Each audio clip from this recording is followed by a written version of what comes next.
here you go. Our internationally famous stew. Guess what kind of meat's in there and you get more bread. All right? Excuse me. Kelly's Diner. Hey, Luke. Clyde Bingham. Hey, Clyde. You got back to me really quick. Thank you. Yeah, well, you know, I've been thinking about what you said, you know, going into business together with the cab company. Yeah, you like that idea? Oh, yeah. It sounds pretty good, so I figured, well, maybe I better do something to impress you. Well, that's the kind of thinking I like. I'm waiting, pal. Impress me. Look, I may have something for you. Now, I'm bringing a guy into lunch at Kelly's, and you can talk to him. Who? What guy? Oh, just a guy, that's all. One of my drivers. He might be involved in the dock thefts, and he might not. He answers the description you gave me. Now, look, I don't want any of my cabbies involved with any hassles with the cops, understand? Clyde, give me a break, will you? I don't want anybody ever to have hassles with the cops. I am only asking for this information for very personal reasons.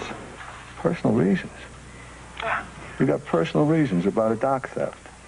Yeah, I do, but don't ask any more questions, okay? Because you really wouldn't understand it, and it wouldn't make any sense to you. Look, I'll see you for lunch, and don't forget to bring Mr. X, all right? All right. Okay. Ow! I'm starting to cook. You like the stew? Good. Ha-ha. Well. What brings the elite and the semi-elite down here to eat with the sub-elite? Your beef stew, what else? Yeah, what else? What else?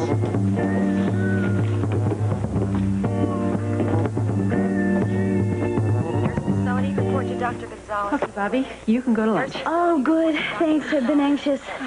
Beef stew day at Kelly's Diner.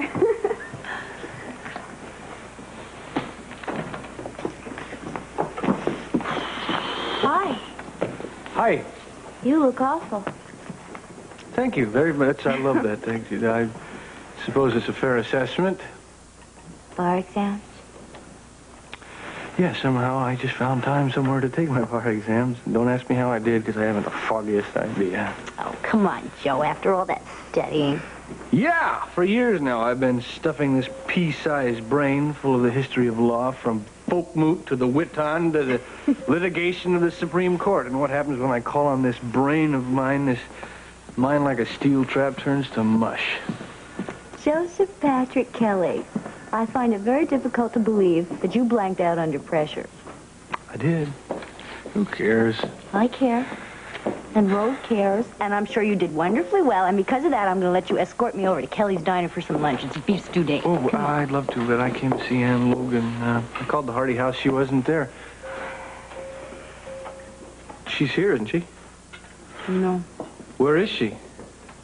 Captain Ramsey took her down to the police station for more questioning. What? Yeah, I walked in the hospital a little while ago and got her. Oh, man. I know him. That means he's got something. What is that supposed to mean? It means I know the way Bert Ramsey operates. He's shrewd. Well, don't worry, Joe. Lee Baldwin is over there with her, and Jeff left, and he's probably there with her by now, too. No, that's fine. I can only give her moral support. Hey, you look even more down now than you did when you walked into the hospital, if that's possible. I'm sorry I didn't have better news for you. Yeah, well, I'm afraid it didn't brighten up my whole day. Look, I can't go to lunch with you, but I'll walk you out. I got to get down and see what Ramsey's up to. Look, I want to talk to Ann Logan, all right? Look, Dr. Weber, I've told you. Miss Logan has her attorney with her, so she's well represented. I'm not talking about representing her. I just want to see her. Talk to her. Won't be possible at the moment. Why not? She's in a lineup for identification. Strictly routine. Oh, come on now. You don't put somebody in a lineup if it's routine. I'm sorry. That's all I can tell you, Doctor. Jeff. Oh, hi there. You're just in time to watch me tear this place apart. What's wrong? They won't let me see Ann. They probably have a very good reason. Oh, sure, they got all kinds of reasons. Biggest one being that Captain Ramsey's trying to show us how he plays super cop. Jeff, you know Look, Ann has nothing to do with this. What do I have to do to prove it? Look, none of us want her involved. That's fine. We understand that.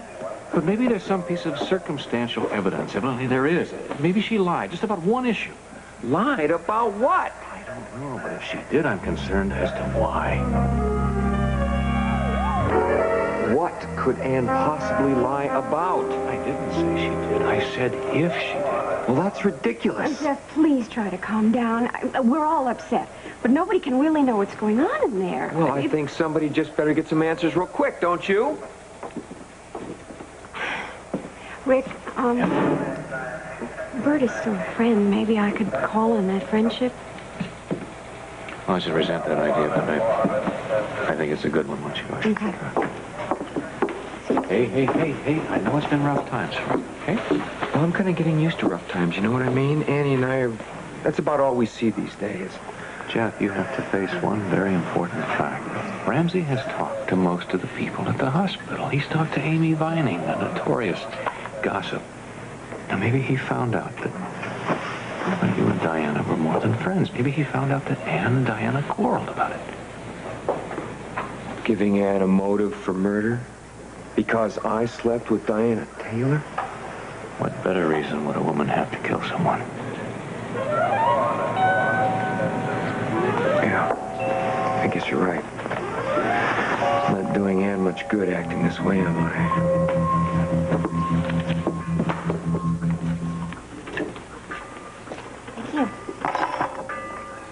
Well, isn't it the right date? I mean, you do have a weekly special, as I remember. You remember everything? Everything. We've already decided, Luke, we'll have the speciality of the house. Wouldn't you prefer the speciality at the Versailles room? Probably, but I sort of enjoy a spot of tray taquet from time to time. And anyway, Laura insisted. Well, there's just something about Kelly's Diner that no other place has. Nobody else wants it, love. Oh, I don't know about that. It's very cozy here. So's my apartment. Yeah, would you excuse me, fun lovers? I think I heard a cork pop in the basement. I don't think he's too happy to see us. Correction. He's not too happy to see me. Really? He seemed quite pleasant to me. Look, I might go and try to form some sort of an uneasy truce, love. Excuse me for a moment, will you?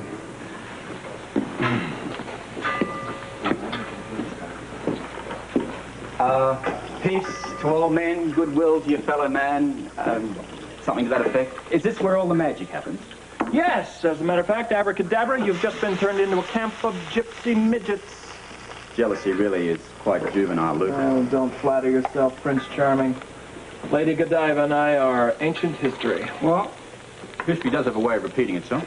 Well, I've certainly been burned by lightning more than once. Excuse me. Sorry. Look, if it's any consolation to you, I only picked up Laura on the understanding that I might run into Alex. What a shame, and Alex wasn't available. Now, I do have a matter of concern to sit down and talk to her about. Yes. Well, Robbie, as they say, everything comes to a man who stands in line, or so they tell me. I'm really bored with your banter, Spencer. Listen, Robert! Come here, please. Yeah? Did Laura, or did she not, get a calling card from Anthony Cassadine the day of the parade? I don't know. But I did ask her a few questions on the way over here. She didn't respond in a way that would make me think that she received a card. As for Alex, I have no way of knowing. I can find out about Alex. Easy enough. And if I share that information with you, I hope that you will let me know about the recently groomed Afghans. Trail's dead. Ball's in my court then, isn't it? Suppose it is. But nevertheless, if you do find out, you will share the information with your undergraduate American lackey? I haven't made up my mind on that point yet. One thing, though. Before either of us gets to Cassadine, we have to get past his goon platoon. That little incident in the warehouse is still very fresh in my mind. Mine, too. One more point. Cassadine knows that neither of us are pushovers. He'll probably try a bit harder.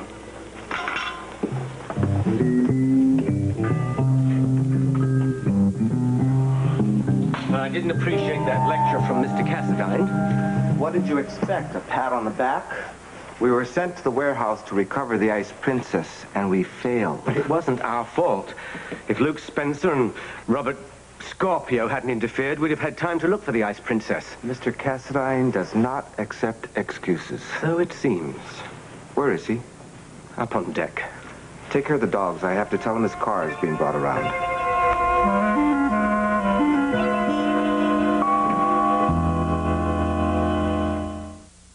Here as soon as I heard. Hey, don't worry about it. He won't let me see Ann anyway. I tried to use a little personal influence, but it appears I don't have any. I think you have more than you give yourself credit for. Bert said he'd be out as soon as he could. Joe, they've got Ann in a lineup. Are you serious? Lineup means witnesses, doesn't it? Generally means they have witnesses that can identify a specific suspect. Suspect. I detect that you don't regard this lineup as just being routine, at least, do you? I really don't know a lot more than what all of you know. Joe, you know something, though. Now, come on, fork over. I'm worried about a piece of evidence that they found at Diana's apartment. What? Evidence? Can't tell you. I mean, it's a police thing. Only Ramsey can tell. Joe, come on now. Whose side are you on? Are you going to ask me that? Well, hello, everybody. Hello, Lesley. I received your message, but I've been very busy. Please tell us about Ann. I'm afraid there's very little that I can tell you. Oh, come on, Bert. You can tell these people. Bert. You know it. Now you got me shut up permanently. These are family people. Don't you think they deserve to know? Joe, you know better than to push it. And I know better than leave my friends hanging on a line. Now, come on, Bert. They're involved in Ann's life right up to their eyeballs. At least tell these people how serious this is. Serious? What is he talking about, Captain? Come on. We'd all like to know. All right. I'll tell you what I feel I can. I've just been talking to Lee Baldwin, who's handling the case for Miss Logan. We have found evidence at the scene of the crime that throws suspicion on Miss Logan. What evidence? The name Ann, spelled with an E as Miss Logan spells her name, scrawled right beside the body of Diana Taylor. At the moment, we feel that Diana was trying to tell us as she was dying who did it. The name was in Diana Taylor's own blood. Oh, what? And you take that, and other evidence we have, sooner or later, a picture. Wait, what are you talking about? What other evidence? Your police lineup, your witnesses, what? Captain Ramsey, I have to see you. Yes, excuse me. I'll answer that when I get back. Excuse me? Oh. His name is blood. Yeah, in blood. I saw it. Why didn't you tell me? Man, he had the clamps on me the minute I was there. I know this is a hard number to lay on you, man. Hard number? Is that what you want to call this? A hard number? That's it? Jeff, we have to believe that everything's going to work out all right. Are you kidding me? Did you hear Ramsey? Yes. He's convinced that she's guilty? No, he's not convinced. This is forensics, man. It's a formula. They follow this thing on any case like this. He's just being a good cop. Right now, yeah, the evidence does point that Ann did it. Tomorrow, the evidence may point in a different direction. Joe, do you honestly believe that? Come on. I don't believe anything until all the cards are on the table. And there hasn't been an indictment handed down. Couldn't be Ann. We all know that. No, it couldn't be Ann. You know, if Heather wasn't locked up in that sanitarium, I almost bet that she did it. You don't mean that. Don't I? You know how much she hated Diana. She tried to kill her once before, didn't she?